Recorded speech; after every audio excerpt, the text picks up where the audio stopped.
Been through more than a little bit, but I ain't calling no names out. No free promotion. Nah, I ain't late. I don't do due dates. No sneak this, no sneak shit, that's just how I was raised. Had to get it out the soil. I've been down, I've been loyal. When you really hold it down, niggas ain't really down for ya. Oh no, what a shame. 10 years in the game. Niggas like you ain't hot, you ain't pop, yes, up with you and yay. Grew out the concrete. You know it ain't sweet. Can't tell me anything. It be the ones who say they ride for you. It be the ones you love, them too. It be the ones who swear they real, not true. It be the ones, don't get caught up. It be the ones you're closest to. It be the ones you trust them to. It be the ones you look up to. It be the ones, don't get caught up, young love. Grew out the concrete. You know it ain't sweet. Can't tell me anything. Been through more than a little bit. But I ain't calling no names out. No free promotions. If it ain't about blessings, I can't even address it. I just bought my third house, no album out, and I got 'em asking, what does she do? I do everything, I move every day. Put that on my wedding ring, put that on my baby name. All these fake smiles, these 6 months just came from a dentist. I can tell it ain't genuine, I get so offended. Grew out the concrete. You know it ain't sweet. Can't tell me anything. It be the ones who say they ride for you. It be the ones you love, them too. It be the ones who swear they real, not true. It be the ones, don't get caught up. It be the ones you're closest to. It be the ones you trust them to. It be the ones you look up to. It be the ones. It be the ones who say they ride for you. It be the ones you love, them too. It be the ones who swear they real, not true. It be the ones, don't get caught up. It be the ones you're closest to. It be the ones you trust them to. It be the ones you look up to. It be the ones, don't get caught up, young love.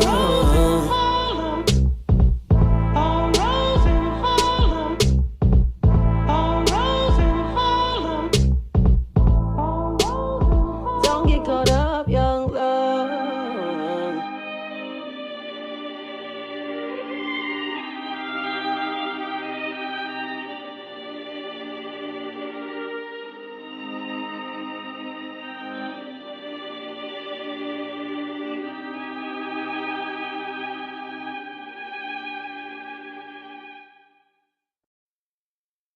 Baby.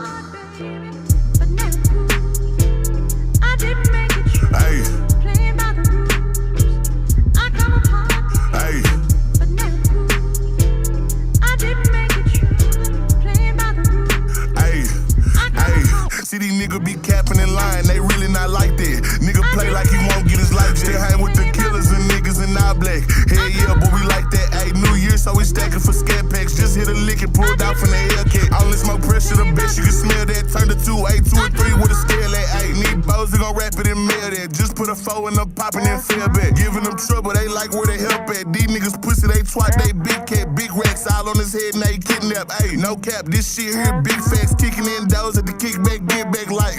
Run them pockets, let me get that. Ayy, 30 shots with 100, come with me. Wasn't proving no points, so we hit him with 60. Crib Street still screaming R.I.P. Nipsey. I come from the Grove, but the knife niggas with me. Ayy, 600, that shit kinda in me. I jumped off the porch to the block in the trenches. I'm rocking designer, this Glock in my bitches. The bitch from the back, me go buy some inches. 6 days and 6 nights, we was out on the mission. On the 7th, we seen him and caught him and flipped. Only right that we hit everybody that's with him. I been causing hell ever since I was little. I can make a bitch shit like I'm Dr. Doolittle. Don't reach for this chain, tell your ass to a trouble, I thought that you knew. Bitch. I didn't make it true, playing by the rules. I come up hard, but never. I didn't make it true, playing by the rules. I come up hard, but never. I didn't make it true, playing by the rules. I come up hard. Let's do a sound check. Who with me? Who here right now? Let me know if you here. It's early. It's my early. I would say I wasn't coming on today, but y'all already know I'm coming. Peace and love to everybody today, man. Let's have a little fun. I have absolutely nothing to talk about. I'm unprepared. And so what I'll do is I'll just do what I normally do. Usually the shows that I prepare myself for, they flop. They're no good. No one tunes in. I feel the energy off a little bit. But then when I don't get prepared, then I just go off the hip. And, things turn out to be a little bit different. What's good with everyone? Regina, what's good? Linda, what's good? Anthony P, what's good, AP? Edward Bentley, what's happening? Stephen Speed, Rum, what's good? Tim Scott, what's happening with you? Who else we got? Alethea, what's good, sis? Andrea. Is it Andrea or Andrea? She always have to break this down. Y'all know I'm a C student. Let me fix this light. Y'all know I am a C student. And I had to repeat a few things coming up. Linda Evans, I'm sorry, damn. Linda Reed, what's good?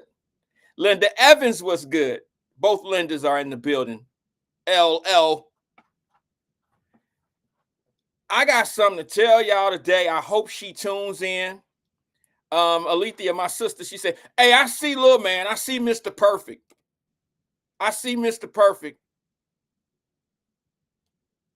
Now, look at what Andrea does. I can clearly see that it's Andrea or Andrea. I don't know how to pronounce her name. So what she does, she spells her name exactly what's on her Facebook page. I can't figure that one out either. They're spelled the same. Break it down for me, syllable. Break it down for me. I'm a C student. Sabrina Calloway, what's good, love? Nothing but love. Sabrina, I know how her cooking is. She owe me, and she's avoiding me. I tell you, she need a restaurant. I'm the only, you know what? I keep trying to convince Sabrina Calloway to get a restaurant. We used to talk on a regular. Girl, you need to get a restaurant. You can cook. But I think she just wants to do catering. I could be wrong, but put it in the screen. I'm telling y'all, she can throw down. She can throw down. Old school, old mama recipe type stuff. Fresh garden.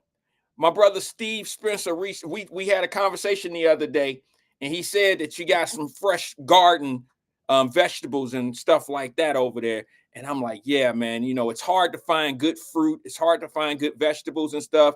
I see Twin just dropped in. What's good, Twin? I don't mean to be rude at the Kroger company, but bruh, what's going on with the fruit and stuff up in Kroger's? I'm getting a lot of complaints I'm not getting the complaints, but I see a lot of things going on.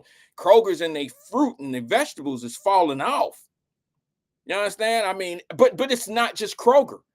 There's a lot of places. You're going to pay, the bottom line, you're going to pay a lot of money for fresh food, healthy food.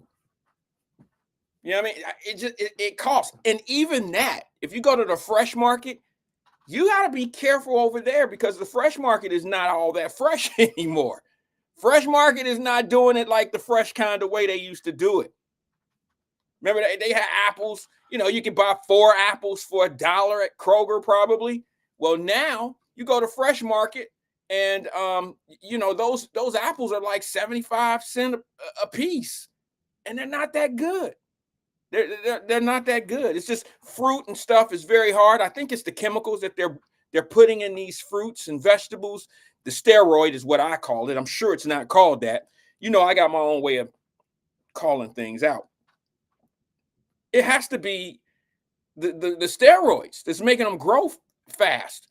One thing I will not do is yeah, what's up, Big Don? That's my partner, Big Don out in Cali, says fruit is fly in Cali. Yeah, y'all grow it. They don't grow a lot of fruit. Here in Florida, it's almost certain fruits, it's almost impossible because it rains every day. And that's not good. Some people may not know this. I'm not a farmer, of course, but it's not good when it rains on your crop every day. You would think that it would help it grow, but it actually drowns. You know, plants need to breathe. They need air. They need all that too. They can't really, you know, they don't do well in a lot of rain. And a lot of guys don't like to use their tractors in muddy situations, from my understanding, because tractors mess up your land. And that, you know, with that messed up land, you can't really, you know, it's hard to regrow. It kills it kills, you know, their harvest. So that's what I understand. I'm a city slicker, bro, but I ask a lot of questions because there's a lot of farmers in Florida, but there's a hell of a lot of fruit growers out in California. That's why the fruit is so well. He was just messing with me. I know he was. There was something I was going to address. Yeah, fruit is fly. I was going to say what's up to a few other people. Oh, Andrea says you pronouncing it. Okay. You pronounce the name just like you say the word and. Okay. Andrea. That it? Got it. I wanted to go back. Black Fox, what's good with you, sis? I've been missing you. I've been missing you, Queen. You know I'm always here. I'm a phone call away. I'm a DM away anytime you need to talk. I know situations are tough when you see a lot of this violence going on in surrounding areas such as your city. I know for the mothers that have lost children to these streets, good mothers who have lost children to the streets in the city, I know these are the times that are really rough for you right now because it reminds you of things that you had to go through once in your life, you know, some tragic times. So, Fox, I'm here, okay? Anytime. Twin, what's good? Linda Evans, what's good? What Linda Evans says, Oakley Kroger, fruit and vegetables are good. Imagine that. Isn't, okay, never mind. Oakley. Okay, it probably is good. I just say it. They probably are good. Let me see if I got, there we are, there we go. Sorry about that. I got to get this right. My microphone always messes up my screen for some odd reason.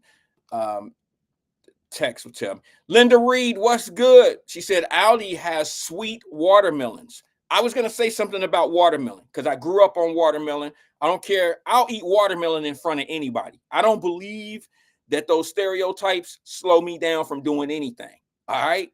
Because I remember going to Camp Joy one time and we did a split session at Camp Joy growing up. Who remember Camp Joy up in Cincinnati? I went to Camp Joy and we went with a group of kids. Like we was going with the Boys and Girls Club, I believe. And we went and there was some other kids coming from different areas, different cities or whatever, you know, different. And they happened to be white. And there were some people that were shy about eating certain shit.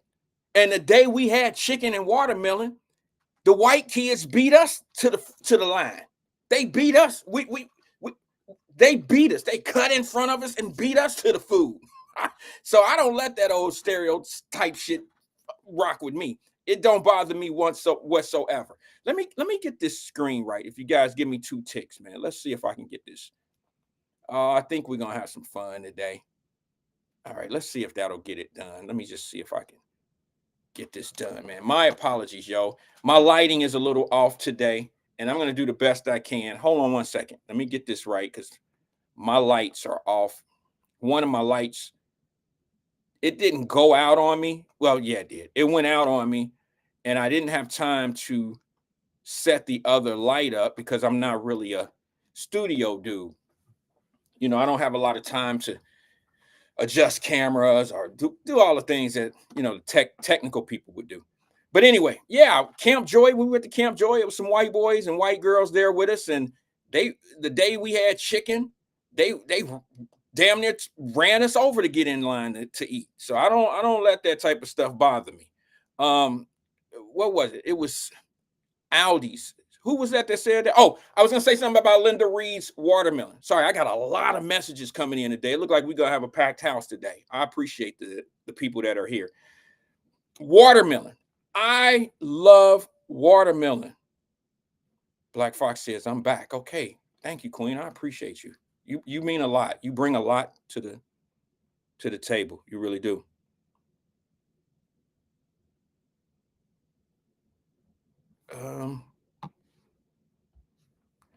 Let's see here. Watermelon. I love watermelon. Here's the problem. They have this new watermelon out. I don't know how long it's been out, guys. Help me out with this. Seedless watermelon. I can't eat seedless watermelon because I know it's not grown properly.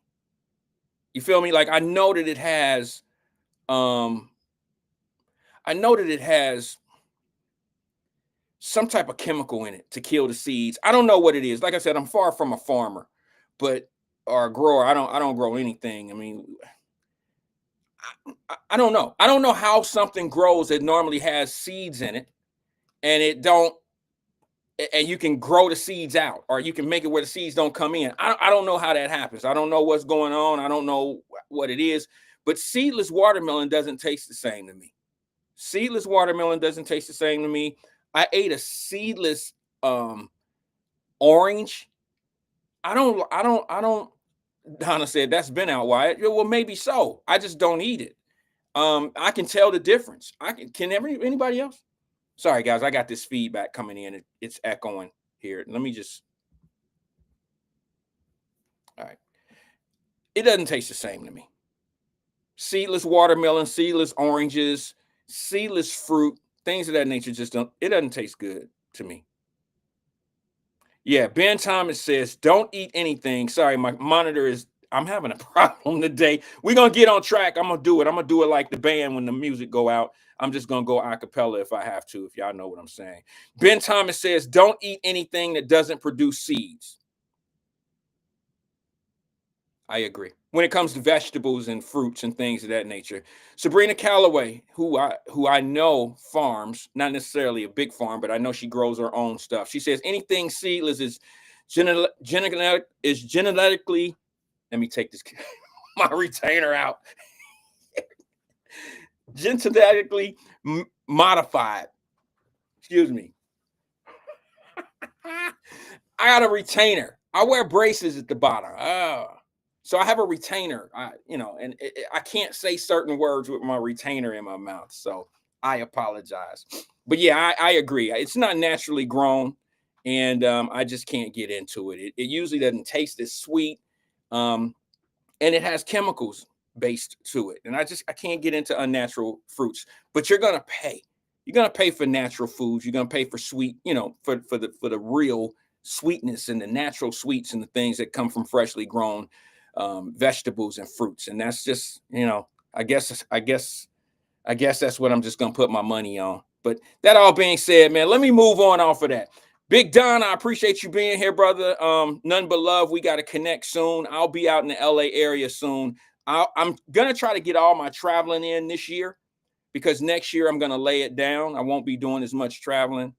I probably will be here in Florida predominantly, like the majority of my time will be here. And the reason being is because I'm really at the point where I'm ready to retire. I'm ready to call it, not necessarily quits. I'm just ready to run on 20% of my power. You know what I'm saying? Like I've worked a lot of hours a day for many years now. And I'm getting to the point now where it's time for me to fall back and concentrate on me. God has blessed me in so many ways, and he's blessed me more. God, I hope I don't jinx myself by saying this. He's blessed me with unbelievably great health. You understand what I'm saying? Like I haven't had health problems And, I just feel blessed because a lot of people get to my age, and they have health problems, and they won't be able to enjoy things even when they have more time. Free time. Time is the one thing we can't buy. Time is the one thing that we can't borrow. As far as I'm concerned, time is something. It's the most valuable thing that a human being has. I don't care how much money you have. I don't care how much good luck you run into. All that. It's all about time. Time is the most precious thing that we own. And I just want to start doing a little bit more with my time other than work. You know what I'm saying? And I don't know. I'm even blessed in that area. I don't see my work as being work. They say if you love what you do, that you don't work a day, in your life. And I think I feel that way. But I'm ready to venture out and do the things that I've been wanting to do. I really love watching things grow. I know we were talking about farming. I don't mean that type of farming. I would really love to be more involved in startup companies. And I don't know why, because it's going to take a lot of my time. I think what I would rather do is I would more focus in the capital ventures area, where I bring a little bit of expertise and a little bit of knowledge to something, make an investment, and watch the younger people or the people that are getting started in their businesses, watch them grow. You know what I'm saying? That's kind of like, it's it's fun. It's helpful for others. And, it's almost like watching your son. I don't have a son, but I'm talking about in sports, or a daughter, because I had a daughter that plays ball. It's almost like your kid playing the same sport that you played growing up, and you're watching them evolve. That's how I feel about business. When you sit back and you watch other people make the mistakes that you made, and also, Black Fox says, let's grow some marijuana farms. Well, we missed the boat on that some time ago. We should have been on that about 15 years ago when they were talking about legalizing it. And to be honest with you, Black Fox, I'm the type of investor that I don't invest in things I don't believe in. Now, don't get mad at me, fam, because I don't believe in the smoking weed thing. I mean, I grew up in a house where weed smoke and cigarette smoke was like incense. That shit was all over the house all the time. I mean, I grew up on weed and cigarettes, Virginia Slim menthols, and what do they call them thing? Incense. We used to burn the incense and let them, burn in the house, that type of shit. Yeah, I grew up on that. But that all being said, I never chose to smoke weed or do anything. I've always had this thing of I was afraid that I would like it. Okay. I was always afraid of drugs because I seen what it did to people. And I'm saying to myself as a child, as a young man, I'm like, damn, if people willing to carry a whole fucking radiator down the street, butt ass naked. I mean, if they're going to get dope, if they're addicted to the base that bad, this shit must be good. They must love it. And I didn't want that. Anything that'll have me doing outrageous stuff, and I'm watching you deteriorate as a person, drugs do the body bad. If you're a 90s baby, you know how dope fiends used to walk around the communities and what they used to do, and they would hurt the people that love them the most, and they really didn't want to do it. It was the drugs that was making them do it. And I just, I'm a firm believer, and I know I'm gonna lose some people. I'm not a judgmental man when it comes down to what you choose to do on your free time and how you do it. But I like the days when weed wasn't legal. You understand? Because people would smoke weed at home, buy a little dime bag, go home, smoke weed, keep it to themselves, and it was personal. And it was, it wasn't a big deal. It was like smoking a little joint. It was about the size of a toothpick in some cases. Now the shit is so far out of hand that people think you are being disrespectful when you ask them to calm they weed smoking down. They walk I can't even go in certain parts of town and go to a gas station. I'll damn near run out of gas on the expressway before I stop off at Mitchell. You know what I'm saying? In Cincinnati, if I'm going somewhere and I got to go past the area that I know, if I go up to the Shell gas station or something like that, I know what I'm about to run into. And I know when I get back in my car from pumping my gas and I ain't been near anybody, I'm going to smell weed in my car. Lord knows if I want to go in there. I love Grippo potato chips. And Cincinnati is the only place I know where to get Grippo potato chips. If I go in the store and buy a bag of hot potato chips, Lord knows when I come out of there, I'm going to smell like weed. And I don't like that. And if you look at, I know a lot of people don't like this, and they might think that I'm being judgmental, but it's absolutely true that weed is a starter drug for bigger and more powerful drugs. I don't know any crackhead that just started smoking crack. Most of them were already getting high smoking weed, and they got introduced to crack by being in the parties and doing other things. I don't know any cocaine heads that didn't smoke weed. They stopped smoking weed. I don't know any crackheads that smoke weed anymore because the crack is just so powerful. Weed does absolutely nothing to them, as far as affecting their, making them high. I just don't. So I look at it from a position of how it affected me as a kid and how I grew up around, being in the crack era. I watched drugs ruin neighborhoods. I watched drugs ruin people that were going in the right direction and happen to be around the wrong people. That's why I don't respect drug dealers. I don't respect how drug dealers, I don't respect it. I don't respect that type of stuff. I don't respect a drug dealer that sells drugs and kills his community and then turn around and want to give gifts at the end of the year. That just doesn't make any sense to me. But okay, it is what it is. It is what it is. I know I'm not alone on that. But it is what it is, y'all. Like I said, I don't judge anyone. I grew up in a house that had all of that going on. No crack or no bigger drug than weed.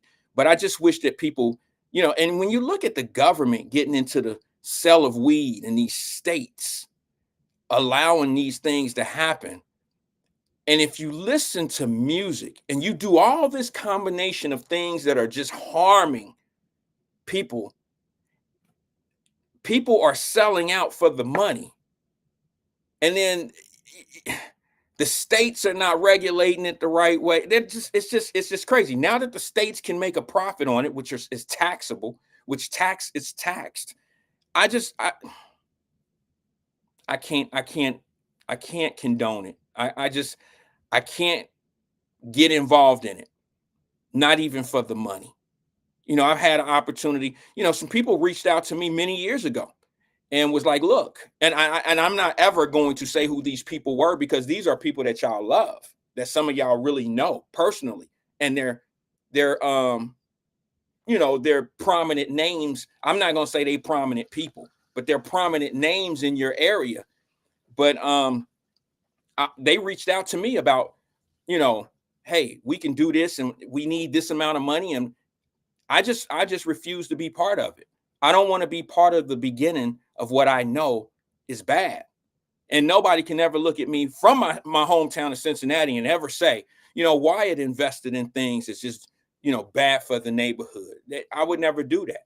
And I stand on my guns on that. And then, I'm big enough to be able to look at the people who may disagree with me and say, hey, well, I'm a ride on mine on this.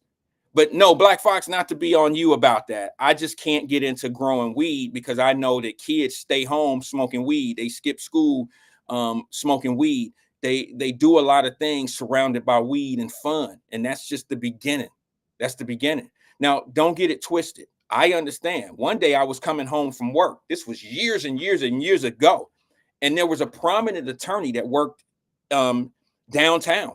I don't know where his office was, but he was coming up Westwood Northern Boulevard, and we were right next to each other.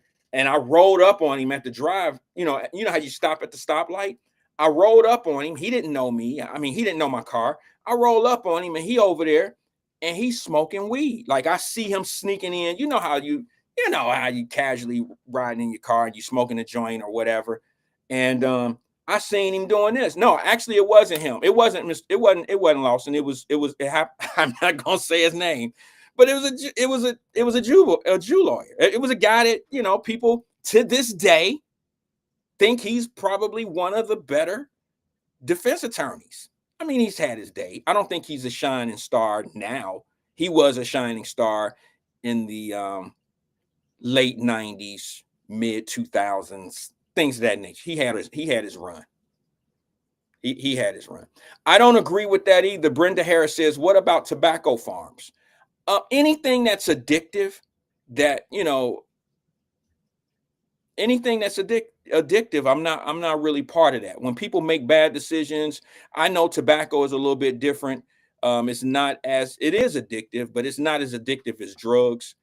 But no, I'm not involved in anything that's messing with the body, and it's making people make bad decisions, and they'll put that substance over life. You see what I'm saying? I'd rather not get involved in things like that. There was another group of guys that I knew recently, I would say within it was right when the weed farms were starting to give out licensing. You know, they were licensing. It was $25,000 for a license to do farming, or, you know, to be able to sell weed, dispensaries. And they came at me and they said, what we're going to do is we're going to open up 10 locations. I said, I don't think that's possible.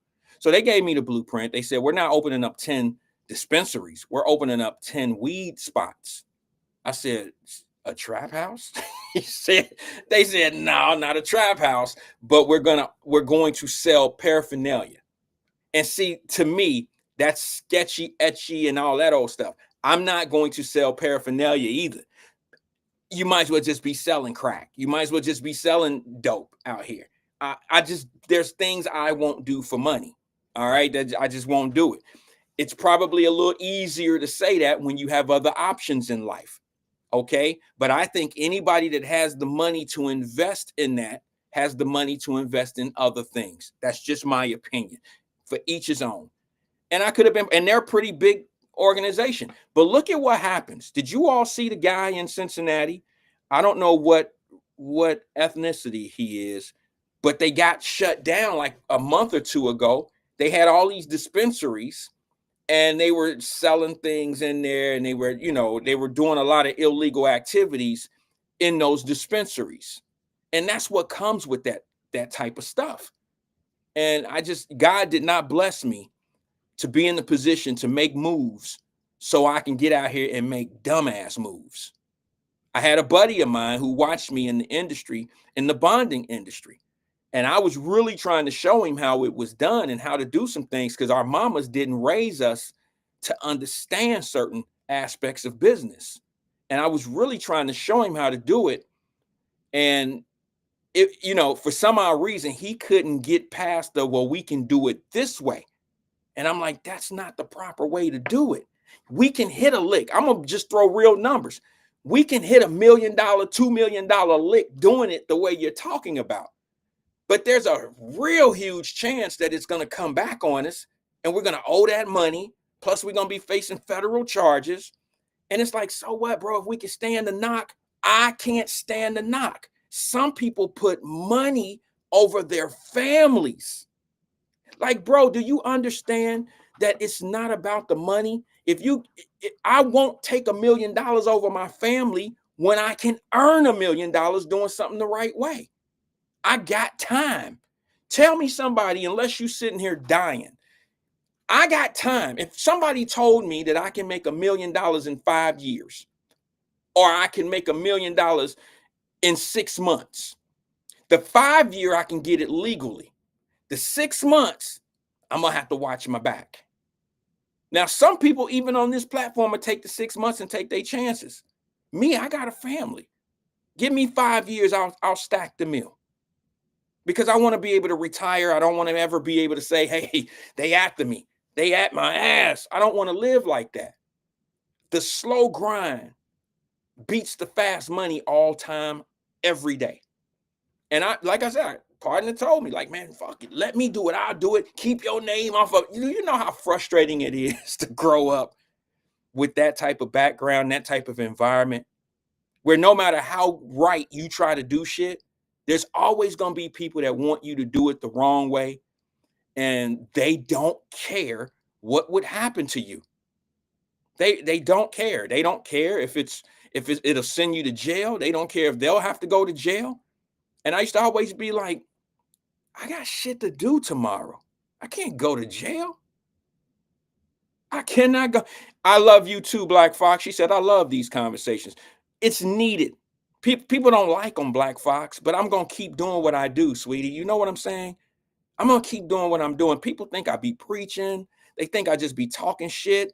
But if you know what I'm talking about, then you know it's not me sitting here talking shit. You know how true and how real this type of shit is. Instead, I like to put the medicine in. I like to put the candy in the medicine. Some people just like to put the candy out there and just reel people in on bullshit. I like to really solve some problems and at least put the ideas out there. Nobody can ever say, well, Wyatt, when he was in Cincinnati, he didn't try because them damn kids, he spent a lot of time with them kids. He took kids off the street. They can't say that. They can't say that I've never done that. Spent a lot of time, effort. Some of y'all know that because you were part of it. And I mean, I hear what they're talking about now. I'll go back to what we were talking about yesterday, just a little bit, because Black Fox, while you've been gone, I've still been here saying and doing the same old thing, sweetie.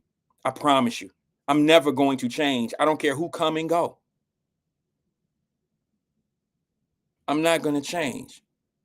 I've been saying for five years, 98 days now, that you have to start holding parents accountable. And for some odd reason, people just don't understand that. They don't understand why parents need to be held accountable. I don't know why. I'm not mad at them, but just think logically. You've tried everything else, but you haven't tried the one thing that you want to criticize. You ain't tried the one thing that you criticize, but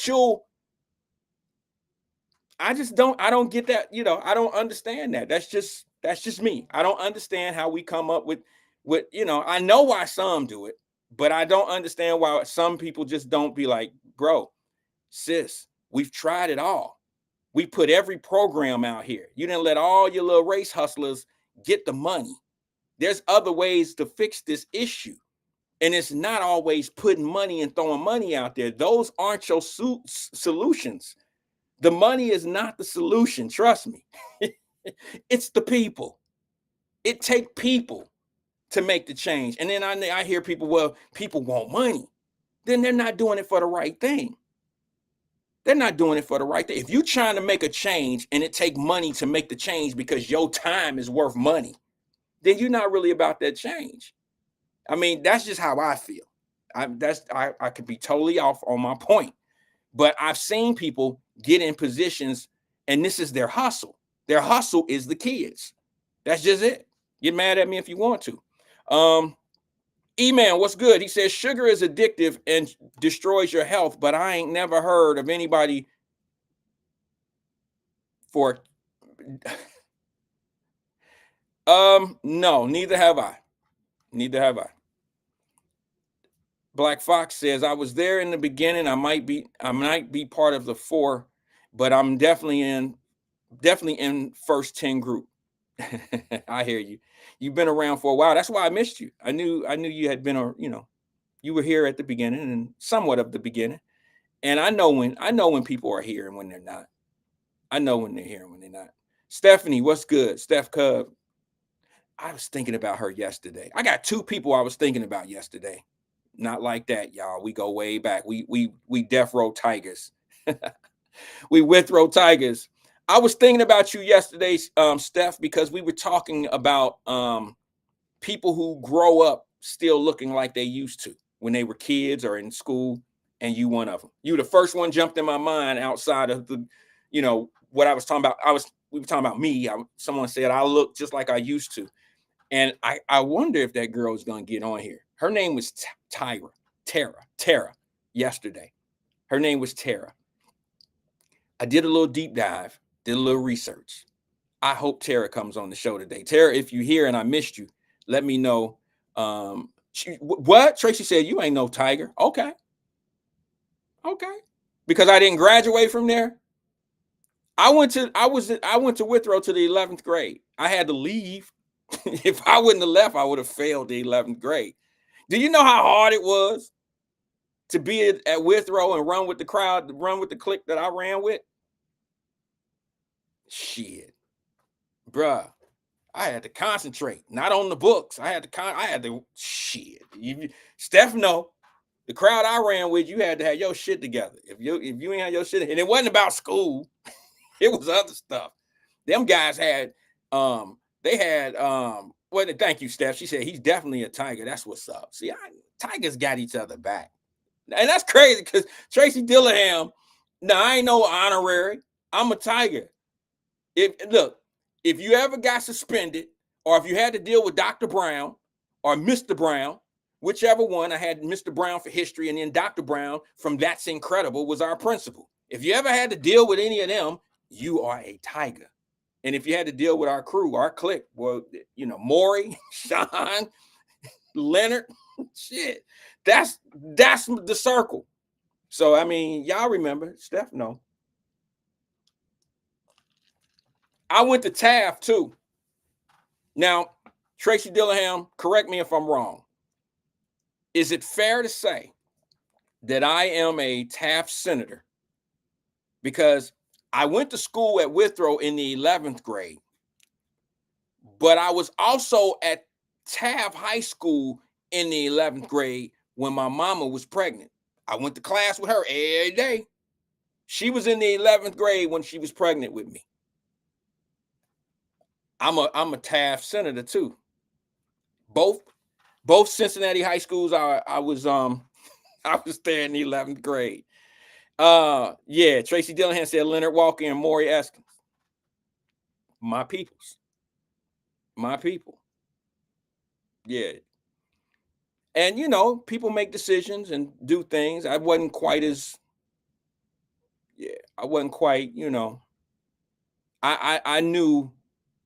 I knew that if I did certain things, that I would probably disappoint my mother. You feel what I'm saying to you? That kind of gets me into where she said, wow. Why you say wow, sis? They know me. We cool. Like we cool. We Gucci. Like them my folks. And you know what's up with, well, we'll skip that. We can holler about that another time. But I'm cool with I was cool with the squares and the gangsters, if you want to call them, whatever you want to call them. I was cool with everybody because I had positions. It was all about, I knew how far to go with certain things.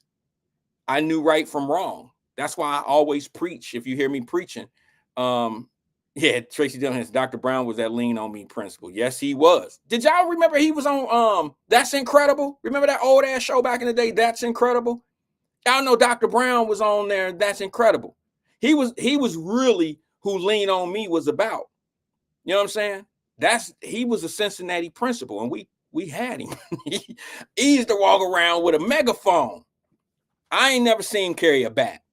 I don't know if he did that when he was somewhere else, or if they was just trying to, if they were exaggerating the situation. I never seen Dr. Brown or Mr. Brown. I never seen him carry a bat. Now he carried a megaphone down the hallway. Wyatt, get your ass in class. All that, but he never carried a bat. It might have been at a different school. Didn't he go to Bloom? Didn't he go to Bloom too? Maybe. Now he probably carried a bat at Bloom. I'm just saying. He was down at Bloom, I think. What you say, Tracy? She said, I should have seen you in that circle. That's why I said, wow. Well, you probably did. You might not have known. Listen, Stephanie can vouch for that. I think you can, Steph, because she know my circle. And she know it was Leonard, Maury, Sean, who else? Al Ford. rest his soul. He died on a motorcycle, in a motorcycle accident. There was quite a few of us. I mean, I could give you the roll call. I could give you the name. Natty didn't really roll with us like that. Natty was in a different type of situation.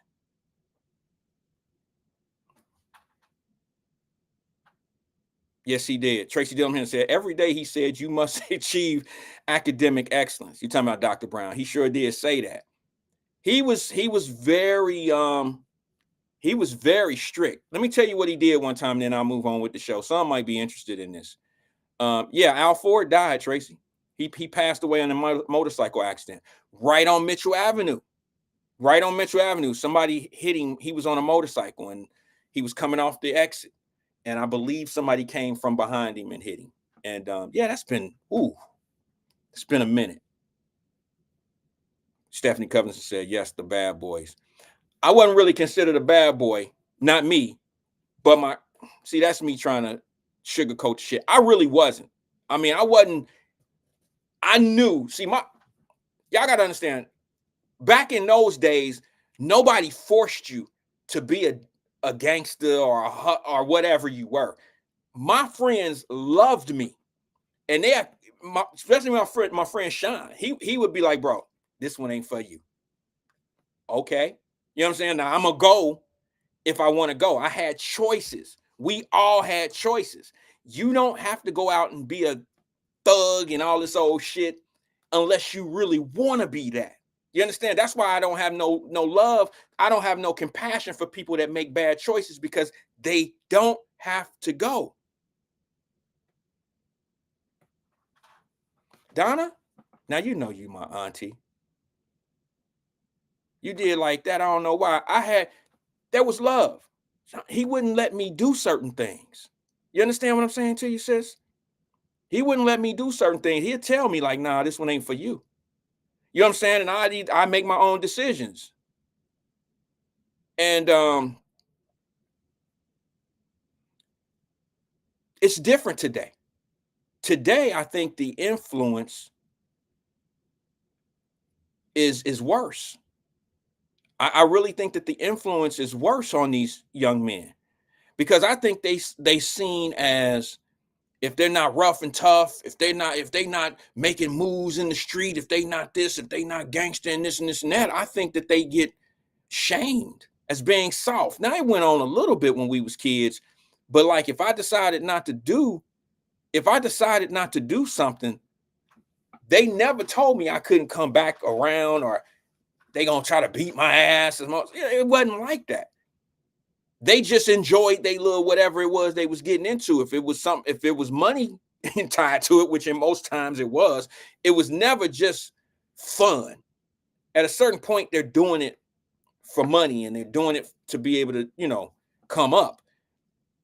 And if I didn't involve myself in it, then I didn't reap any of the benefits from it. But at the same time, I was smart enough as a child, as a young man, to know that if I don't involve myself in it, I don't have to pay the cost. I don't have to pay the price. Yeah, hey, Steph Sean in Florida. He here in Florida. He in Florida. A couple other ones, I keep everybody's business out of the atmosphere, because it ain't for everybody to know where everybody doing, because everybody that might not want you, they may not want everybody to know where they at and what they doing. So I'm gonna keep it like that. But I will say this.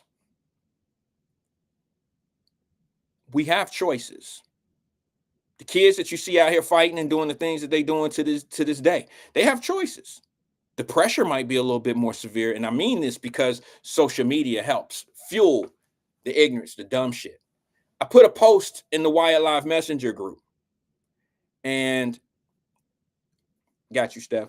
And that post, I don't know if y'all seen it. I made a mistake. Some people probably think, some people might think that I was like drunk or something when I sent it, because I sent it and it went 3 straight times. I didn't mean to do that. What I was trying to do, I sent the post, and from the post, I wanted it to transfer to this person's Facebook page, their social media page. It was a mother of a young lady who got jumped in Cincinnati. And I know some of y'all seen it in the Wyatt Live Messenger group. If you haven't seen it, go check it out. It's only an 8-9 second clip, but it's about 4 girls jumping on one little girl. She's like 12 or 13 years old. And I think the most disturbing thing to me is not the getting jumped. It was kind of like the response that the mother gave. See what I'm saying? That's why I was trying to send the Facebook page of where it came from so y'all could read the comments and read the reaction from the mother of the little girl that got jumped. And she brought up a couple things. She was like, well, they didn't show the full video when my daughter got up on their ass and blah, blah, blah. And then she showed the other little girl that got jumped down at the banks. Okay, I heard about it. I even seen the video. She put those 2 videos side by side. And instead of saying this is wrong and these kids need to get their shit together, it was more of a thing of my daughter ain't no punk and she can fight and y'all ain't see when she was on top of the little girl and y'all didn't see. And I'm saying to myself, see, this is, I don't like showing stuff like that. I'll share it to the group. So people can relate to what I'm saying about the situation. But I don't want to show it on the program, even though it's on social media already. I don't want to show it because I don't like to see the kids. I don't like to see it. I don't like to see the physical altercations. I don't like to see it. I don't want to be part of spreading it and all that type of, I really don't. But amongst the little group here, y'all watch that video and you'll see what I'm talking about. It's only 8 seconds, maybe 9 seconds long. But the most interesting thing about the video, in my opinion, are the reactions from the people that's sending in messages. That I don't understand.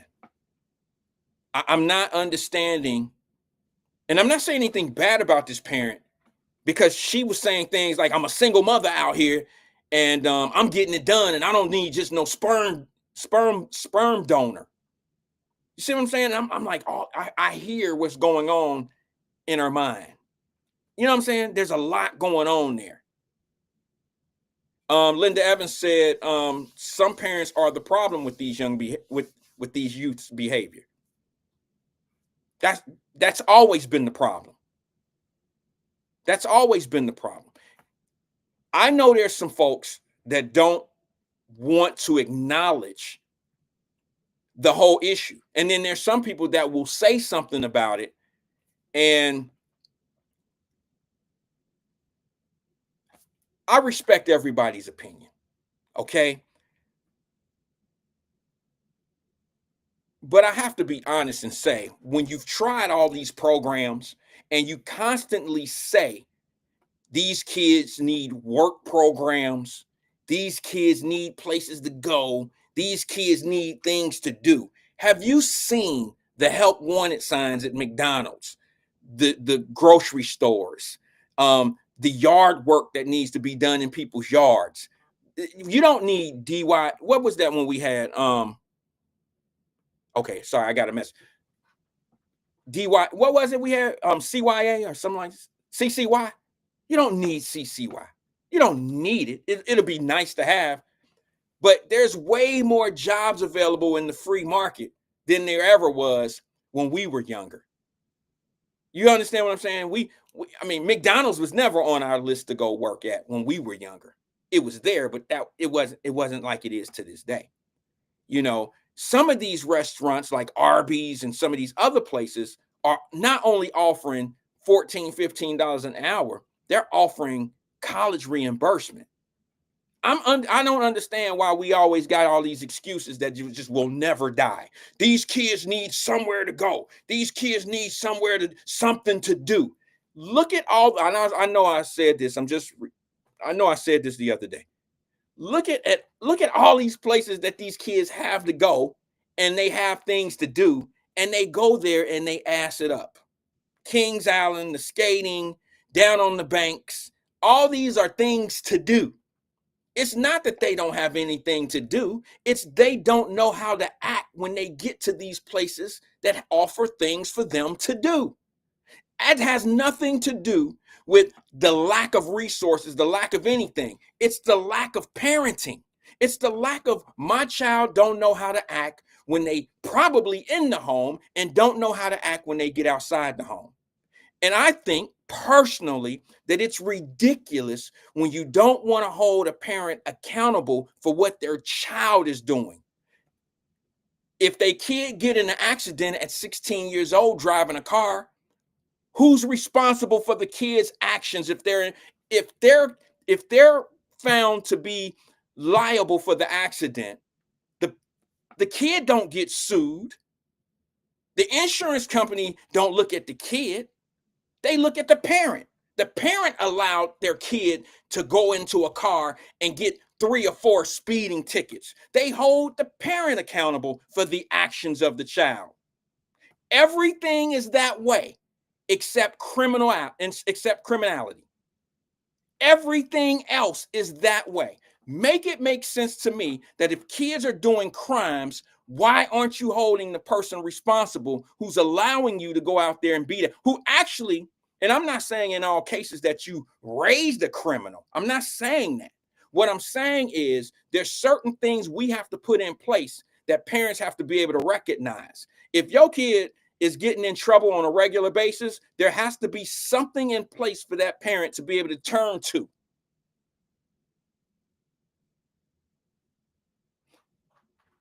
If the court system is going to get involved, the court system is going to have to offer an out for the parent or or some type of program or whatever it is.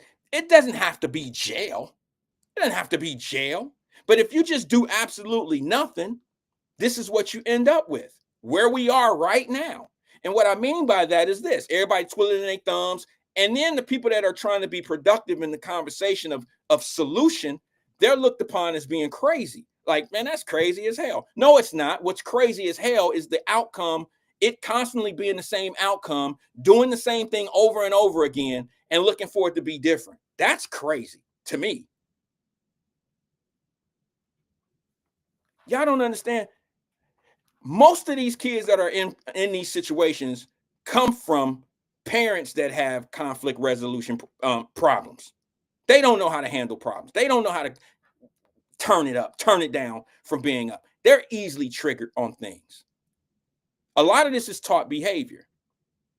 And at a certain point, as wrong and as negative as this is going to sound, you can't save everybody. And at a certain point, you have to respond. You have to reset.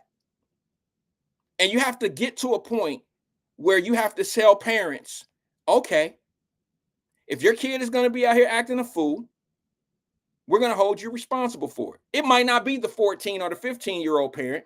That kid is already doing what he's doing. That parent probably already done and can't discipline their child. That kid probably been running around like a loose cannon for 3 or 4 years now. That kid it's over for trying to get that right. That kid don't care if his mama get in trouble. He probably don't care as much. But now if you get you a first grader, kindergartner, or a mother who's pregnant in the 11th grade, or pregnant right now with her first child at 20 years old, whatever the situation may be, or a little girl who's not pregnant yet, and things start looking the way they look, the way they should look, and that is, okay, not only do I have to make sure my baby have socks and shoes and pants and clothes and they go to school, I have to make sure that they're respectful out here in these communities, because I'm responsible for them. I'm just not responsible to clothe them and feed them and send them to school. I'm responsible for whatever they do out there. When they grab the keys to the car, I'm responsible. When they don't go to school, I'm responsible for that. If they shoot somebody, I'm responsible for that. If they stab someone, I'm responsible for that.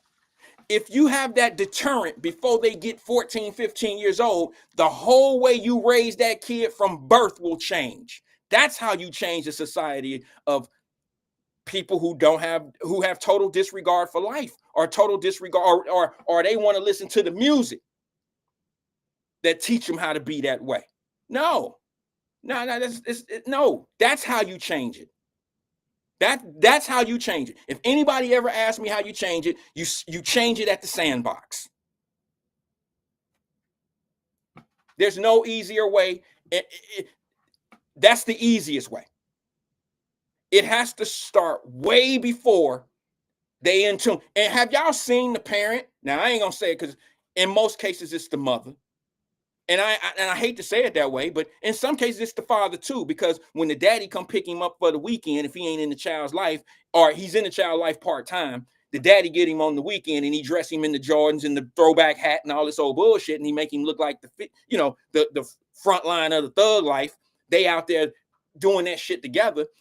The kid is adopting that behavior. Now, have y'all seen the kids that's sitting in the back of the car listening to, they in baby seats. Some of them 3-4 years old, and they know all the words to Sexy Red. They know that shit and don't even know their ABCs yet. They know the verses of some of these rap songs and they're not even in school memorizing ABCs 1, 2, 3s.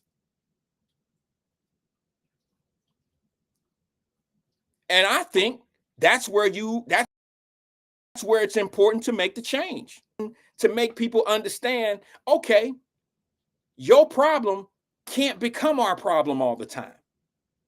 It's not our job. What did the police chief say? I watched the video. She said I don't want to be raising people kids. I get what she's saying. I understand exactly what she's saying. It take a lot for that mayor to say something about them people, don't it?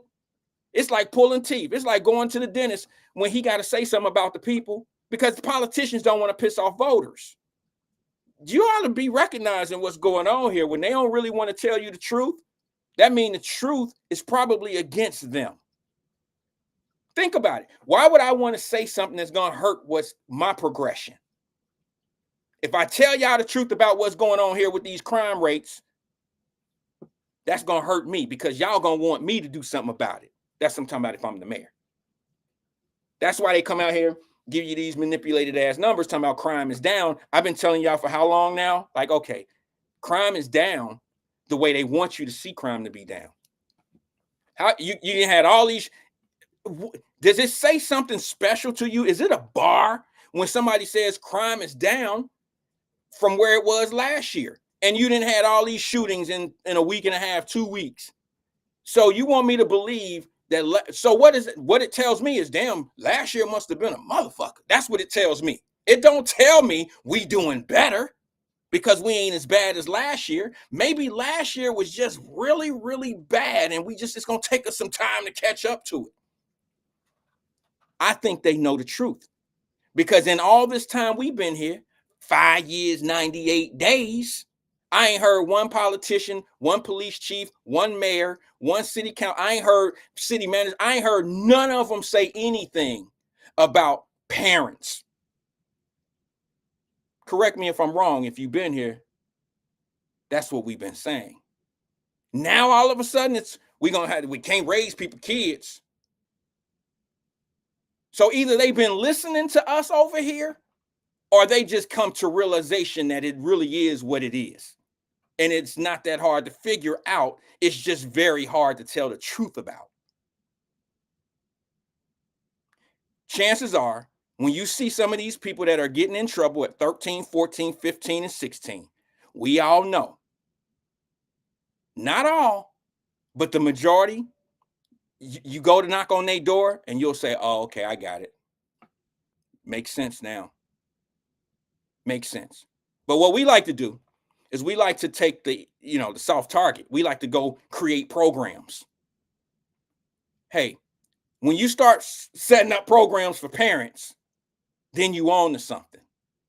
That's just my opinion. When the programs are focused at the parent versus the child, now you own to something. Because it's up to the parent to get the child right at the beginning, at the sandbox point of the whole thing. That's just my opinion. All right, it ain't that hard.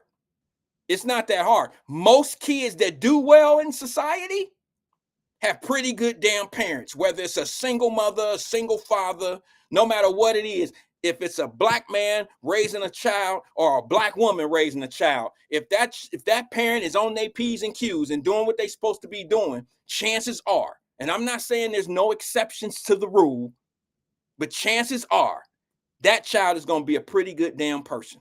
because they're going to do exactly what I used to do and a whole lot of people just like me.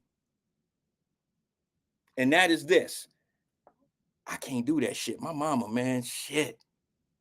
If I do that, my mom, Steph, I don't know if you're still here, but I know you raised pretty good damn son.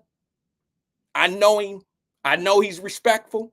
I can guarantee you, looking at his ass, I can guarantee you he wasn't going to get in no trouble because he had to deal with you. And it wasn't that you was going to kill him. You know how y'all mamas talking about, I'm going to knock your head off. You ain't going to knock nobody's head off. Y'all been told, I'm going to knock your head off, boy. You ain't going to knock my head off, mama. But we don't want to disappoint our mamas.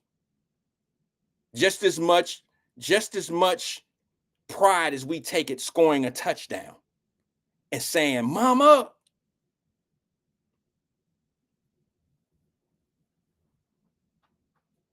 this one for you, mama.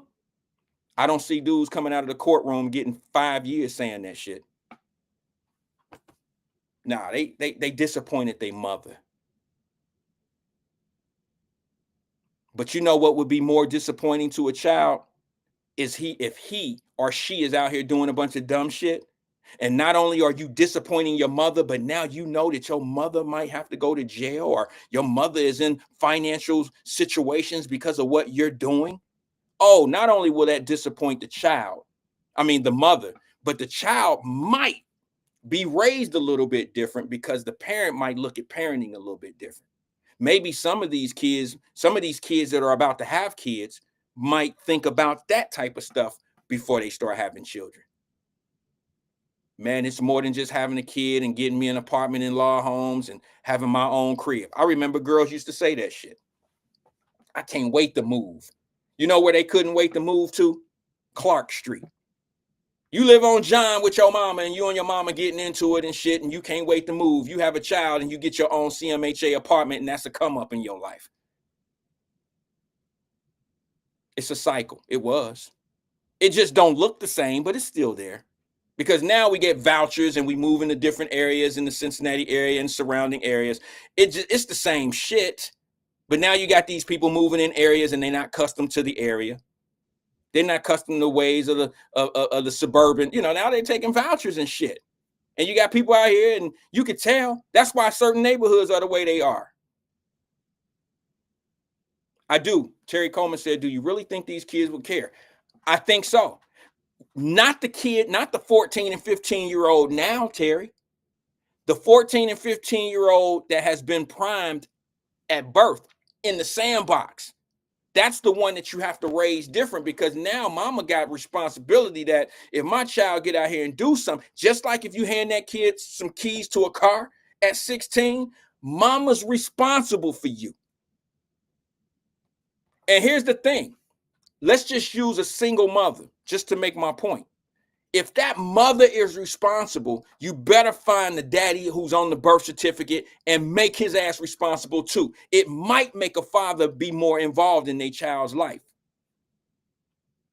Think about that shit. If hypothetically, if I got a child with a woman, me and the woman don't get along, I still got to be involved in my kid's life in some capacity, because I don't want him out here doing things that can affect my life and I lose my job. I lose my pension. I get fined. Whatever he's going through, I'm going through.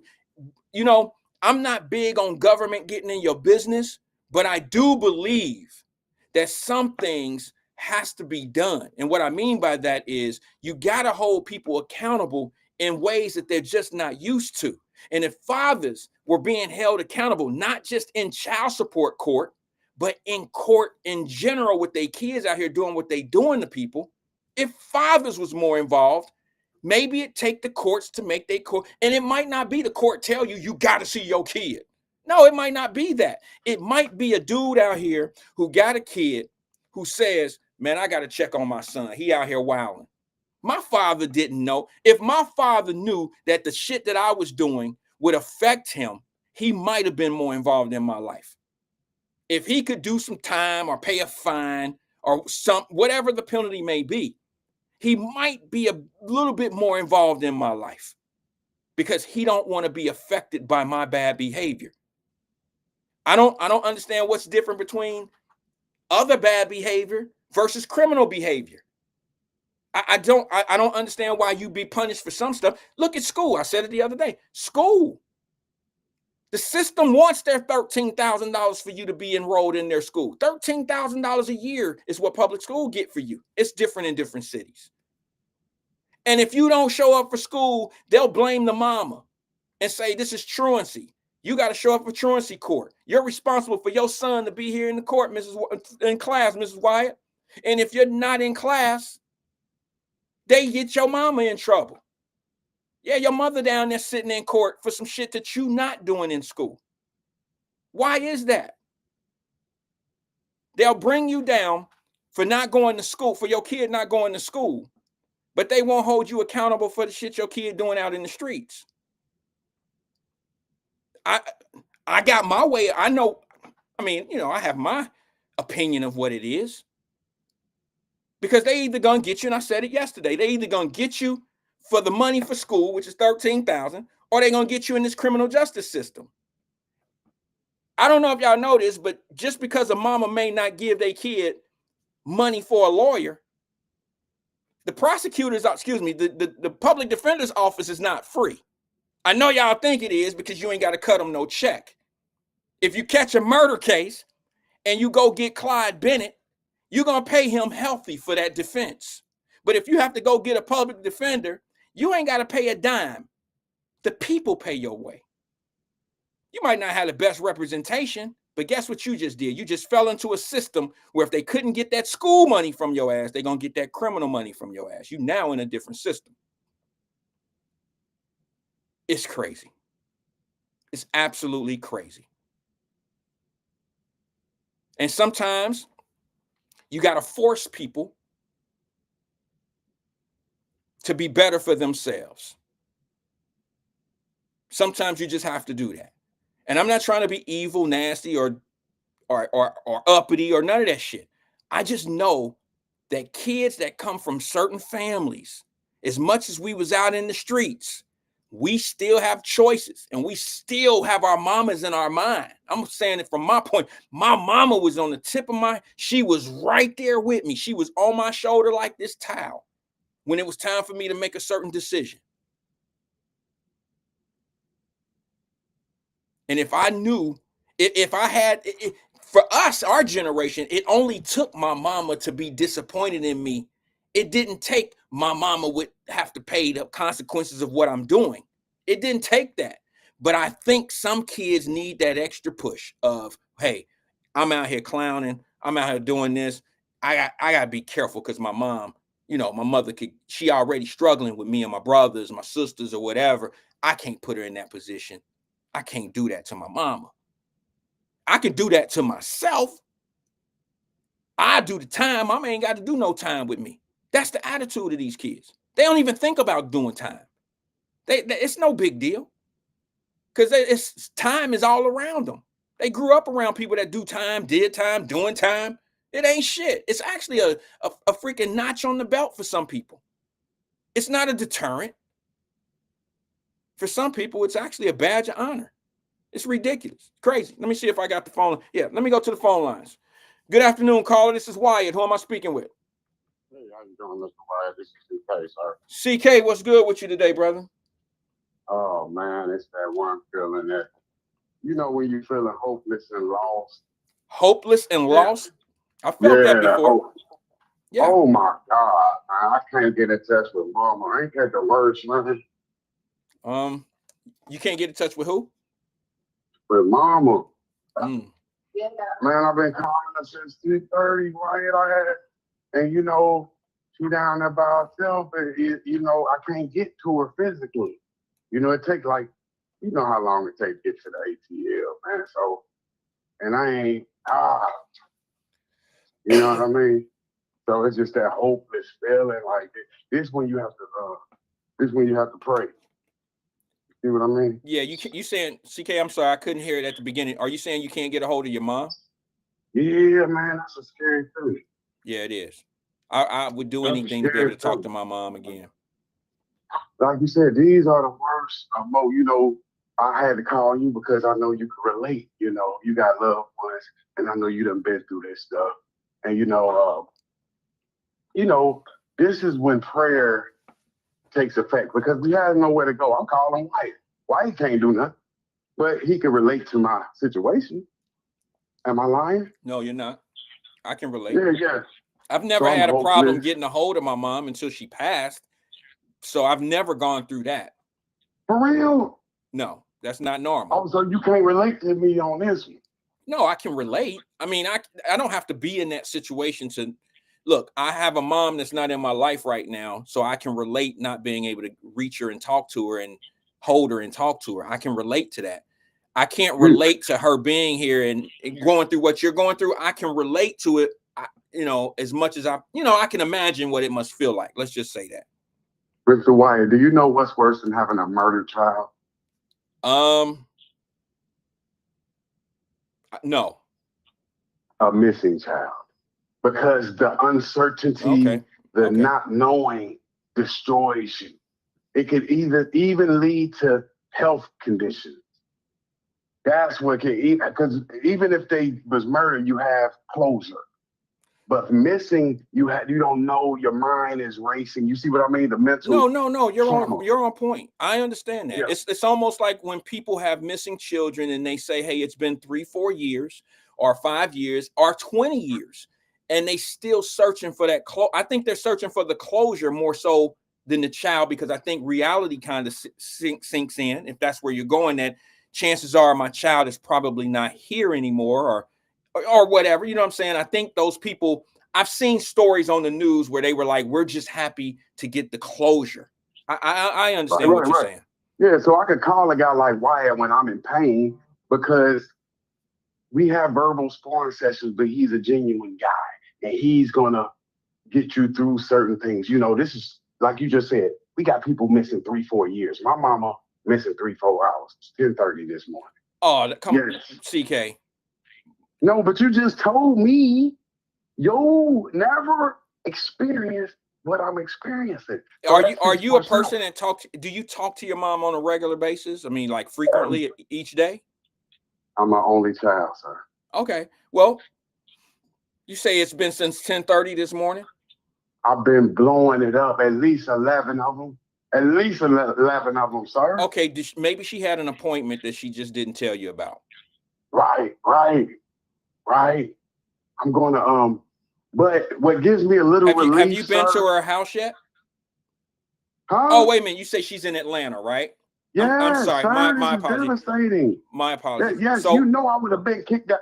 Man, it's so traumatic when you hear the whole story, but I have been through this one.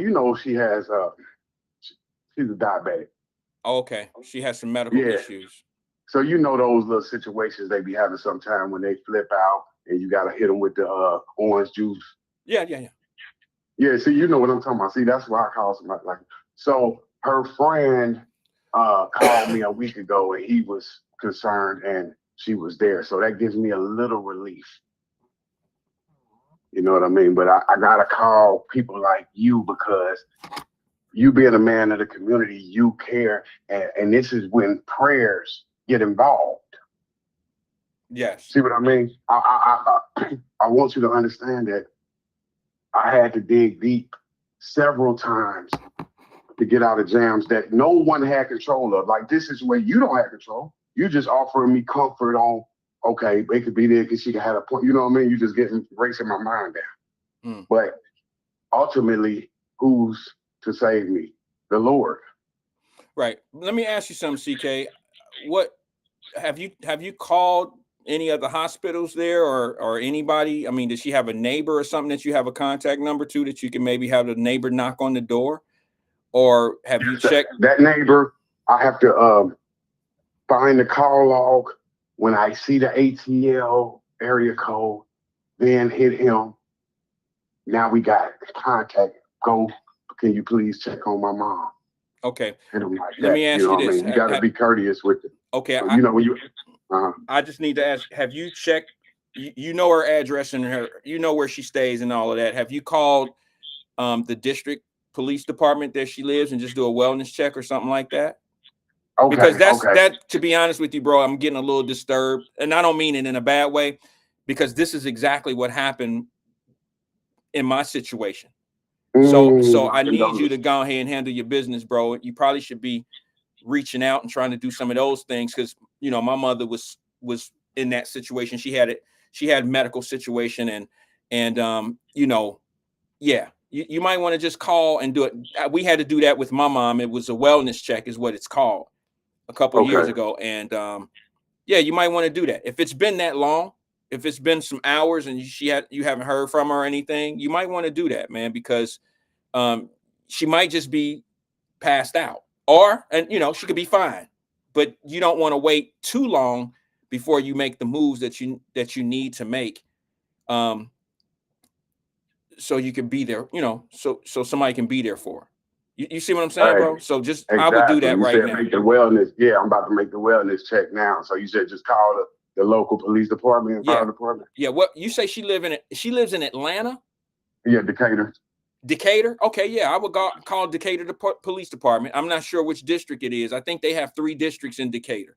I would call the, you know, whatever district or whatever down there, district whatever, and have them give them the address, and they'll put you in charge. They'll put you in line of which area, which district area you should be talking to, and they'll send a car over and do a wellness check. That's what they did with my mom. All right, thank you, brother. Thank okay, bro. You, man. Good luck to you, man. Keep me posted. Man. All right, God bless you, man. All right, brother. Have a good evening. I'm about to do that right now. All right. Bye-bye. Man. I'm not even going to say that. I hope the best. And I hope CK, I hope it works out for CK or whatever. But I don't know if people know this, but it's stuff like that that really triggers some of us that have really gone through this type of stuff. And I hope he's not going to be one of us. You know, see, that's what I mean when I say I hope. Like, remember, I was like, I don't even know what to say, bro. Like, I hope he's not fucking trolling me, because it would be so crazy, because some of us have actually gone through what CK is describing right now, and it turned out bad for us.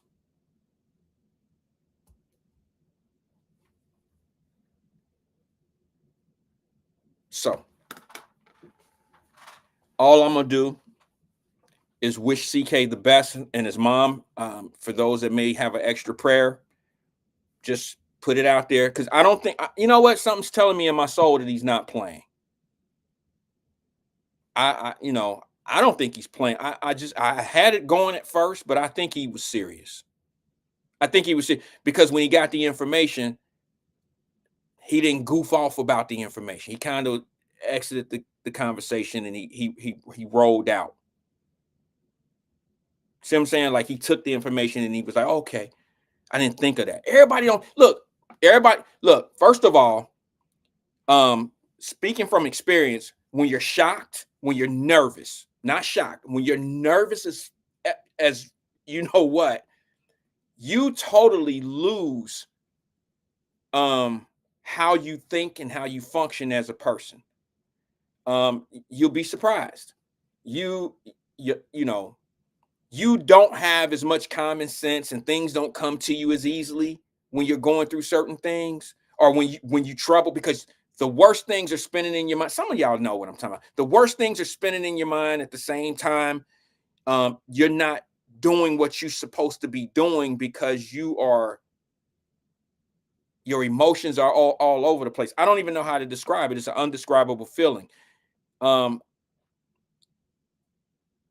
Hell, to be honest with you, for y'all that might want to call him a nut for not doing what he was supposed to do, it took my cousin, in my case, to do the wellness checks and stuff. I didn't even think to do that, because first of all, I've never been a worrier. My mom and I have been together since she was 15 years old.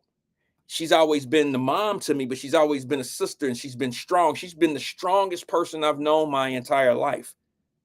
You don't expect something bad to happen.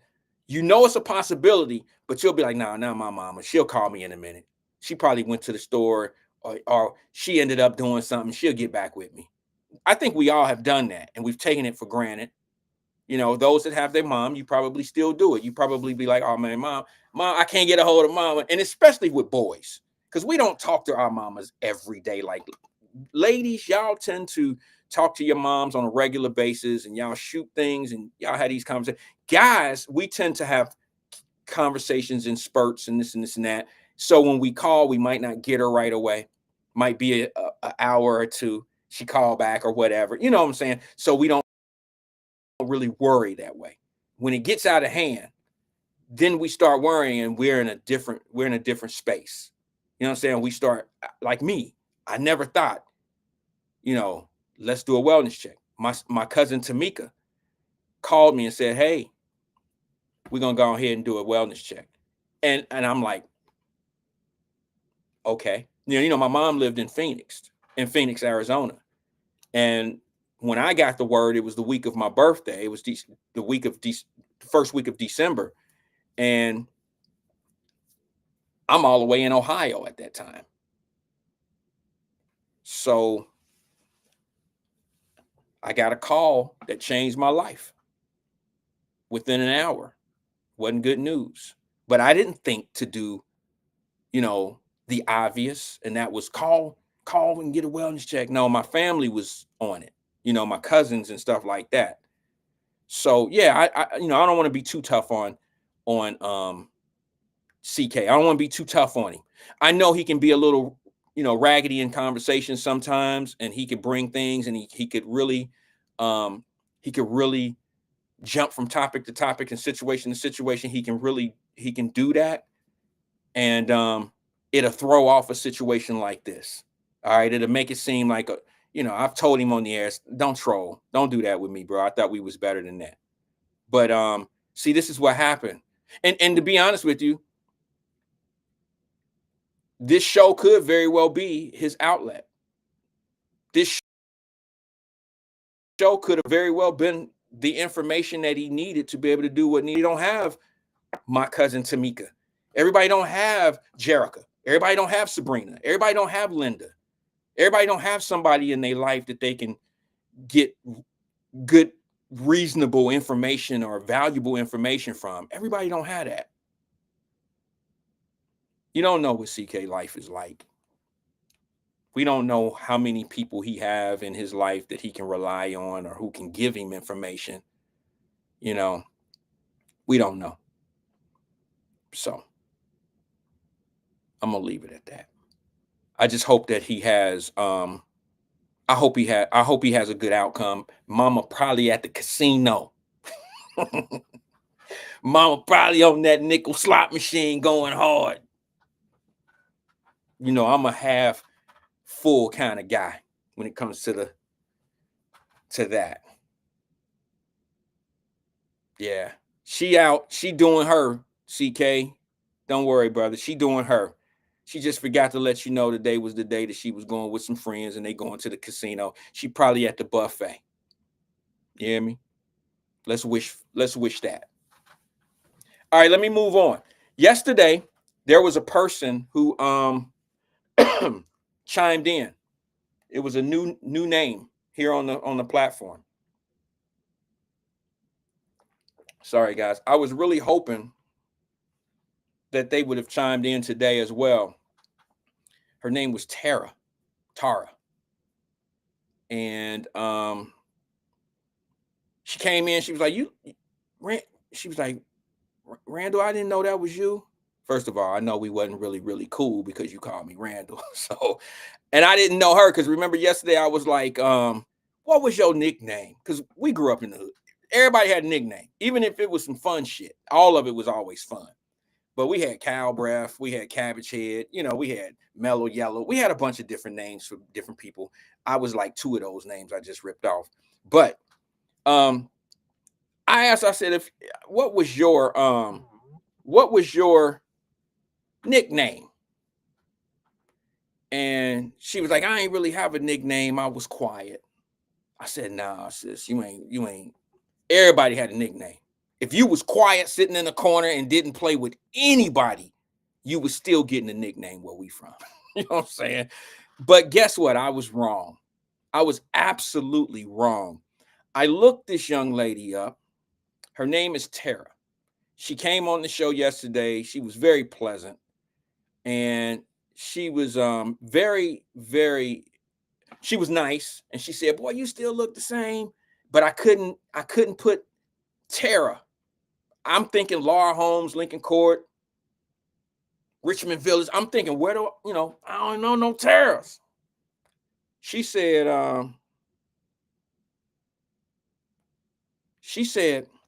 I know you're from the boys club. Now I really don't know who you are because, I ain't know no Taras at the boys club. I was wrong. I really wish she was here because I got something to tell her. I went to her social media page. I know who she is. She was a very, very pleasant young girl. She was super nice. She was super sheltered. She lived very close to the Boys and Girls Club. She, I do know who she do know me. We do know each other. We weren't really friends. She was that little girl who was probably, I think she might have been raised by her granny, her grandmother. She was a little light-skinned girl, had real long, pretty hair, and didn't relate to everybody because she was well-mannered. We wasn't all the best-mannered kids. We joking. She couldn't cap. You know what I'm saying? She wasn't that kid. She didn't play ping pong and bumper pool. She didn't she never put a swimming suit on to go swimming. She was just a kid that kind of came over there because I think she begged her grandmother, can she go? And her grandmother probably let her go 1 or 2 times, and that was it. She was very, very much sheltered. Tara, I wish you was here because I don't want to feel like I'm talking behind your back. I'm not. I'm just reminiscing a little bit. I do remember you because I just went to your social media. I looked at your pictures, and remember yesterday when I said, yeah, some of us grow up to look the same, and some of us, yeah, we get a little bigger, we get a little smaller, we change, things get different. We cut our hair, we this, and she said, but you look the same. And I was like, well, I know, I hear that, but she doesn't look the same, not in a bad way. I just help me out, ladies. Help me out, ladies. I got a question strictly for the ladies. Fellas, sit down for 1 second. I just want to ask my sister something on the live because this could be me just feeling this way. I don't really know. But is it me, ladies? But do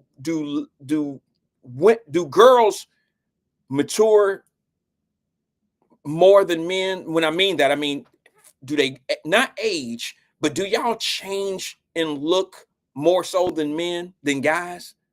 Because what I've learned is like Stephanie Covington, who comes on here, she still looks the same, but she don't look the same. Like you can tell that's Stephanie, but she looks like a grown ass, like she looked like the women when we were young. Y'all know how when you was young, you would see people and the grown people and they just look bigger and all this ocean. I don't know what it is. Maybe it's just the child in my heart that can't get past some of the girls. A lot of the girls that I grew up with don't look the same. Y'all just don't look the same. Things change in y'all life. Y'all look like somebody's mama. I don't mean it in a bad way. I'm just saying, I think women change more than men do as we get older. Not in a bad way. I just think y'all look more mature. Y'all look like y'all got y'all shit together. And guys tend to always seem to be the same person. Am I missing something here? When you see it, let me ask y'all ladies this. And I know y'all probably ready to go. I'm just curious. This is for my own benefit, my own information piece. Do you think that men stay the same? Have you ever met a guy, you knew him in high school, and 20 years later, he still act the same way he used to act in school? I think it's more common to see a dude who still acts like he used to act versus a young lady. I knew a girl in school and she totally different than what she was. She had to go. She didn't been through way more than what the guy been through, and it changed her. Not only did it change her look, it changed her attitude. It made her more mature. It made her into a woman. It made her into a grown up. She got grown up shit going on. Where guys, I think we stay kids longer. Not in the looks, in the mentality. I just think that we tend to stay the same. Guys tend to stay the same, and women tend to, could it be that you're raising them kids? He didn't raise no kids, but you're raising the kids. Could it be that, I don't know what it is. Let me read a couple comments. Maybe people will help me out. Donna says, we grown now, Wyatt. Yeah, I know, but we all are grown. See what I'm saying? It says we all grown. Linda Evans says, if you knew me and had not seen me in 30 years, you would know who I am. Okay. Linda Reed says, the men I grew up with look like my grandfather. Okay. We're probably about the same age, Linda. I don't know too many of there's a few of the guys I grew up with who do look old. Because our gray is in now. I know some dudes that grayed at 40 or 45 years old. And they might be 50 now. And they got gray hair like 60, 65-ish. In some cases. Let me see here. Hold on. Donna said worse. Stephanie Covington says, okay, Steph, you are still here. She says, I think it's how we... Excuse me, hold on. My screen moved. She said, I think it's how well you take care of yourself. Stress and just life sometimes ages some women. My advice, drink lots of water. Okay. Yeah. I know that alcohol ages people. Yeah, I might not care to hear this part because I know it's a lot of weed heads in here. But weed ages you as well. Smoking, period. Especially cigarettes. More so cigarettes than weed. Cigarettes age you. Alcohol ages you. Stress, like Steph said, ages you. Now, I don't think I was going in my conversation. I don't think I was going in the direction of that women look stressed out. I'm not. That's not what I was pulling out of that conversation. I was saying that when I see women that I knew as girls, as youngsters, when I see them again, they just look like they just look more mature. They look older. They look like they didn't either been through some shit or there's a lot,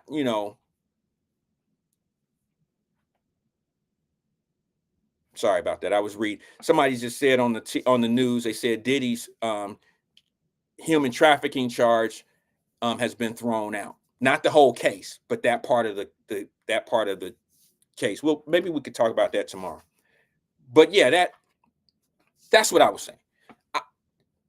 This girl, Tara, she doesn't look like she used to.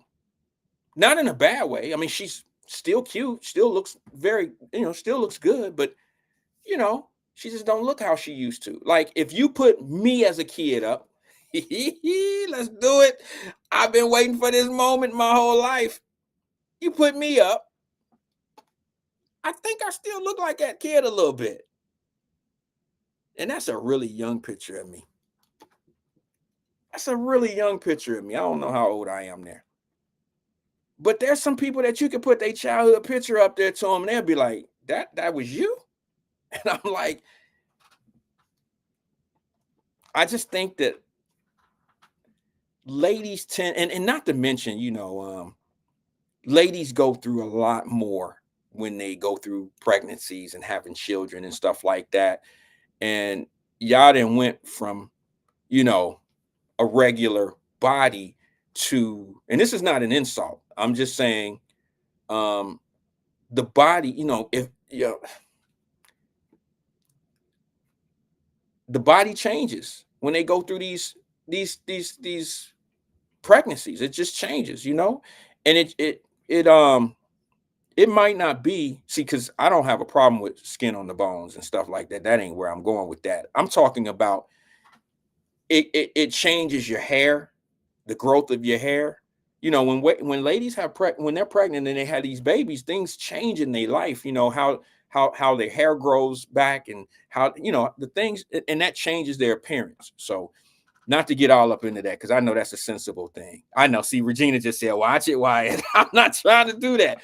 I'm just saying, men, if we lose our bodies or if we lose our looks, it's generally from us not taking care of ourselves. Women don't really have that option 100% of the time. Some ladies have gone through so much stuff with their bodies because of childbirth that it's out of control. I mean, it's out of their control if they can fix it, or you know what I'm saying? With guys, we generally look old because we just either wild or we just not taking care of ourselves by drinking and smoking. And we don't look mature. We look beat up. We just look old. You know what I'm saying? Yeah, that's where I'm going with it. That's where I was going with it. Anyway, Tara does not look anything like what I just described. I really wanted to just say to her, I do remember you, sis. And I'm a little embarrassed that I didn't know who you were yesterday when you were on here, because you were one of the good girls. You were one of those girls that who had the love at home that they needed. You were one that probably every guy in that damn gym and that Boys and Girls Club should have probably been at. You know what I'm saying? You're the one that we all probably should have took home to mama, took to the prom, took to the dance. You're that.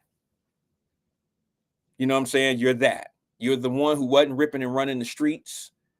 Yeah, I do remember you. And here's the thing. I'm a little, how do I say this? I'm a little not disappointed. I'm a little messed up, because here's what happens. The popular guy and the popular girl are always the ones we always remember. We never remember the little girl sitting in the corner reading the book. We never remember the little dude that stayed to himself and was reading the books or playing, you know, whatever. We always remember the loudest one in the room. We always remember the one that gets the, you know, that the clown of the room, the one that's always, you know, caught up in the jokes.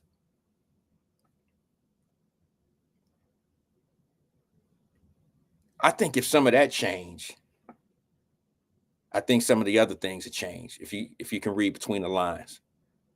I think the ones that are outstanding, you know, that are outspoken and want to be the class clown and this and this and this and that,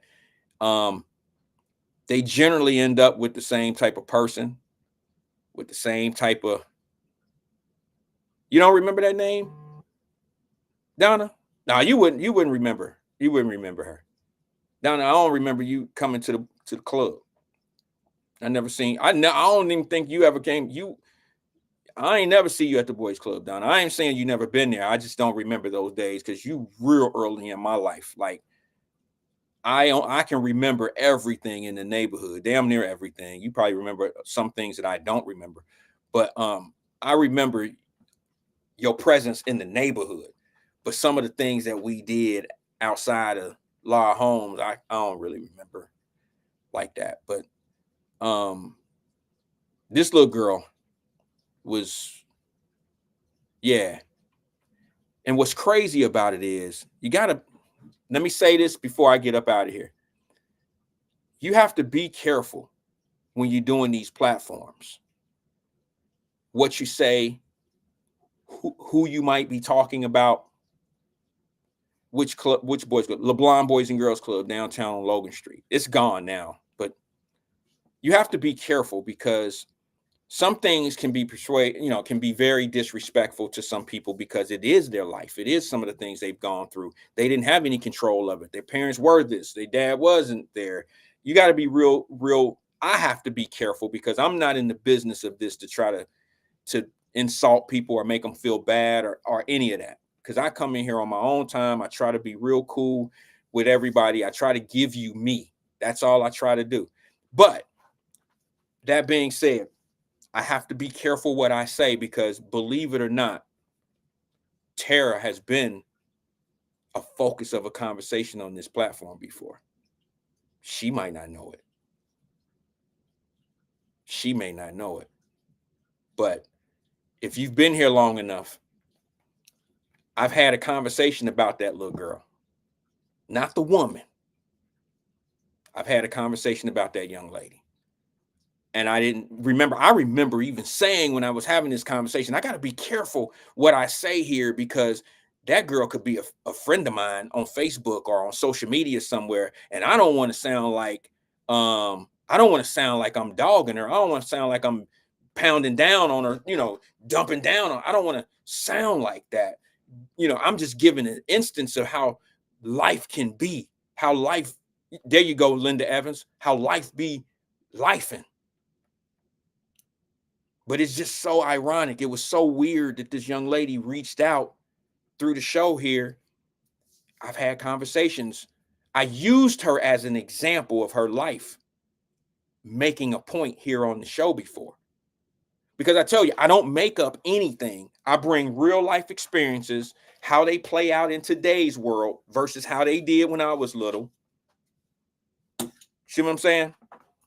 And that's how I come up with the conclusions and come up with the stories. And I know that's why people be like, oh, he don't this and he don't that. And he don't like this. He don't like black people. No, that's why I feel so in place when I say things like we all have choices. No, I don't feel sorry for people that make bad choices when they ripping and running in the streets because they know their ass ain't supposed to be doing it. What the only thing I feel sad about is they don't have enough respect for their mamas not to be making these decisions. And then I also feel bad for the ones who mamas and daddies who, whatever their situation may be, they don't have enough respect. They don't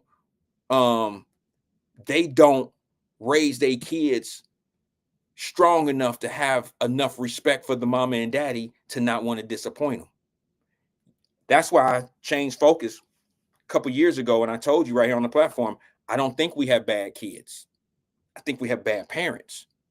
Of course, that doesn't mean every one of the parents that have a kid who turned rogue or went bad, it's the parent fault. It's not their fault in every case. I seen a guy go to jail who went to Withrow with us, who mama and daddy gave him everything, but he wanted to be in the streets and ripping and running so bad that he became a victim to shit that he never seen coming. He wanted to be in the streets. Jerry wanted to be in the streets. He wanted to be the dude. He wanted to be this. He wanted to wear the beeper, the gold chain. He was playing dope dealer and got caught up in some shit that he had never really been part of. Now he's in a conspiracy. And what a lot of people don't understand, it's easier to get convicted on a conspiracy charge than it is an actual conviction of being guilty of something. I know that sounds crazy, doesn't it? It sounds crazy as hell. Where are all my legal experts? They'll tell you. You can get wrapped up in a case just by affiliation. You can get wrapped up in a criminal case just by association. And you don't have to be the trigger man. You don't have to be the dope man. You don't have to be any of the main parts of the case. But you can find yourself in a conspiracy because of what you know, who you know, what you allowed to happen. There's just so much going on. Your name keep ringing when shit going on, and you can be pulled into it and not have anything. I've seen it. I knew Jerry ain't never done none of the shit they not only accused him of, convicted him of. Lost 10 years of his life out here in the streets trying to be cool. And here's the crazy thing. They had this dude convinced that snitching is for the birds. Snitching is soft. So this dude is doing time for people because this is the manipulation of people's this is the manipulation of people who just don't really understand how this shit really work. Your own people will manipulate you to the point where they'll save their ass and not care what happens to you, and then use the manipulation of brother, sister, all that old bullshit, that black shit. Meanwhile, they just saving their own ass. And they had this kid, he was a kid then. They had this kid thinking snitching was soft. And, you know, snitching is for the birds. And if you snitch, then you ain't down and all that old shit. And I'm like, bro, you know, if you start telling, you're not really involved here. I didn't tell him this. This is just how I knew. If you start telling what you know, then you'll be clear, because there's no evidence of the things that people have accused you of. There's no evidence of it. You know, there's no participants of purchase. You've never sold anything to anybody. You just look like it. Yeah, you may have carried some things here and there, but you know, they have to prove your guilt. And instead of you speaking up and saying what you needed to do to stay out of trouble, you wanted to be down in the streets so bad. Now, when this guy came home, he did what, 6.5 years of that 10-year sentence? He came home a real street dude. He came home about that life. Honored because he didn't snitch, lost a whole life. Mama and daddy's hearts was broken. College was gone. He wasn't gonna never be nothing but a street dude at this point. That's how easily bad decisions turn. And that's why I have no problem telling you what's on my mind and letting you know how it is. And the reason why I do that is because I was once upon a time that kid that could have been making them same choices, because I had them same type of friends. And when y'all sit out here and you talking about, well, these kids need something to do, there's plenty. I don't care what you say. There's mamas on here. Ask Stephanie Cummings. I know I've been on her back all day today. Ask Stephanie Cummings. She was a single mama. There's plenty of shit. She worked every day. Her son didn't go off crazy and do no crazy shit. You know why? Because her son gave a shit about his mama. I ain't about to do no shit like that. My mama will kill me. That's another way of saying I ain't gonna disappoint my mother. My mother looking for me to be a better person than those decisions that's out there. He could have ran to the streets, put on fake ass shit. He could have played the streets. I ain't never known Stephanie not to have a nice ass ride. They always look like, you know how it is. We always look nice. We always putting it on. We always look good. And some of these kids that grow up like that, Steph, I promise you, I'm not riding on you like this. I'm just talking about in general. A lot of these kids, sometimes they get beside themselves and hit the streets because mama providing everything, making them look clean, driving mama car sometimes. It's a nice little Lex and all this old shit. And he out here pulling little girls looking like he getting some money. He can't represent that he ain't really like getting some money, because it's lame. It's lame to work at McDonald's. It's lame to be a delivery dude for La Rosa's. Like, I can't tell the motherfucker I drive Uber. That ain't cool. It's lame. So then we have people that start pretending and then it become real. But they had better choices. And I don't want to hear about the ones who grow up down the way and the mamas in them ain't in their life. They still have choices. But the mama just ain't made that choice valuable. The choices, we got to make the choices more valuable. They're not. And if they're not, then this is what you turn into. Now, I heard, who was that tagged me? Was that you, Justin Sharp? Was that you, Jay, that tagged me with the mayor that was on the radio today? And it was doing everything. It was hard for him. See, y'all got to understand, I've always said that the leaders they can't stop. Look, they can't stop none of this. That's not their thing. But they also not going to really tell you the truth, because it shouldn't be that hard. I listened to that interview with the mayor talking to Lincoln Ware today. I listened to that. I think it was Justin that sent me the video. I listened to it, or the tag, whatever it was. He sent me a copy or something. I don't know. I listened to about 15 minutes of it. it's very hard for them to admit, look, if it was me and I'm the mayor, I'm going to say it like, maybe you won't elect me next time, but I'm going to say it just like this. Yeah, we having problems with a lot of kids out here, not being chaperoned, not being treated right at home. They're bringing a lot of the trauma that they're dealing with at home. They're bringing it out here and they're expressing it out here in the streets. Their parents are allowing them to be outside at 12, 1 o'clock, 2 o'clock in the morning. And it's just not acceptable. We need our parents to be a little bit more on their job.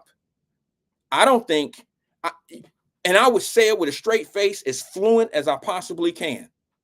But for some odd reason, it took them 5 years, 98 days to finally say, we need to do something about our parents. We need to find something in our legislation or in our laws here that will address the lack of parenting in some of these parents. Why did it take so long? And then you got people that say, well, you shouldn't, the parents shouldn't have to pay the price of the kids.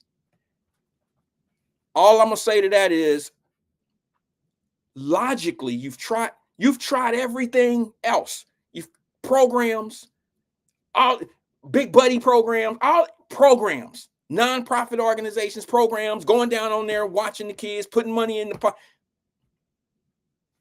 But the one thing you haven't done is the one thing that you say.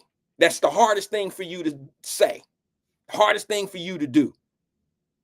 And it's the most obvious thing to do, but it hurts politicians. And it certainly hurts people who prey on dysfunctional behavior in our community and benefit from it. I said what I said on that. Said what I said on that. Sometimes I get on the show and I think I'm just speaking on my diary. Like, I think I use this platform sometimes to say the things that I've always been saying to myself.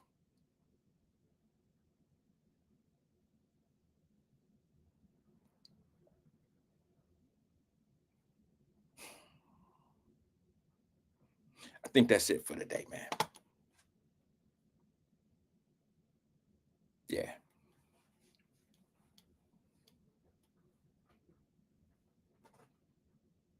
Yeah, I'll see y'all tomorrow. Same place, same time, tomorrow at 1 o'clock. Peace and love to everybody, man.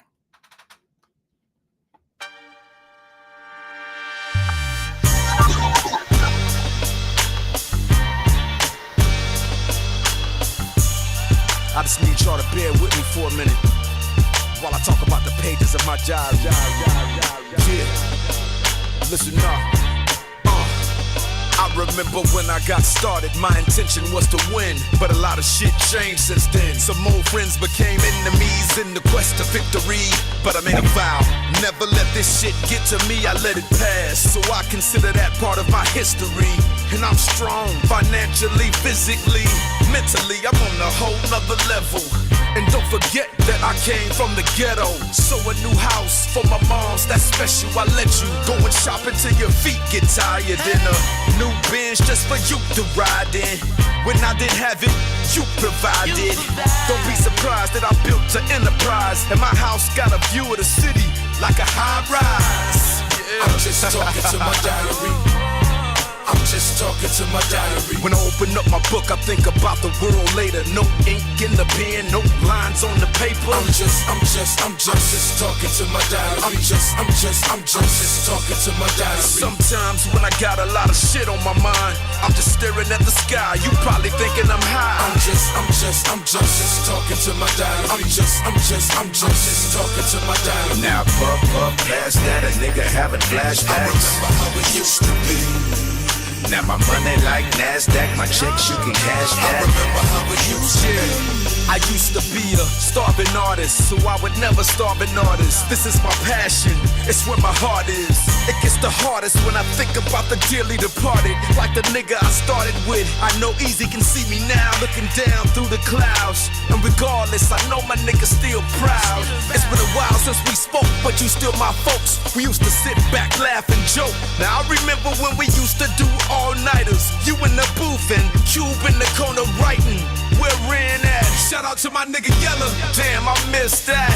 Shit, a nigga having flashbacks. When I open up my book, I think about the world later. No ink in the pen, no lines on the paper. I'm just talking to my diary. I'm just talking to my diary. Sometimes when I got a lot of shit on my mind, I'm just staring at the sky. You probably thinking I'm high. I'm just talking to my diary. I'm just talking to my diary.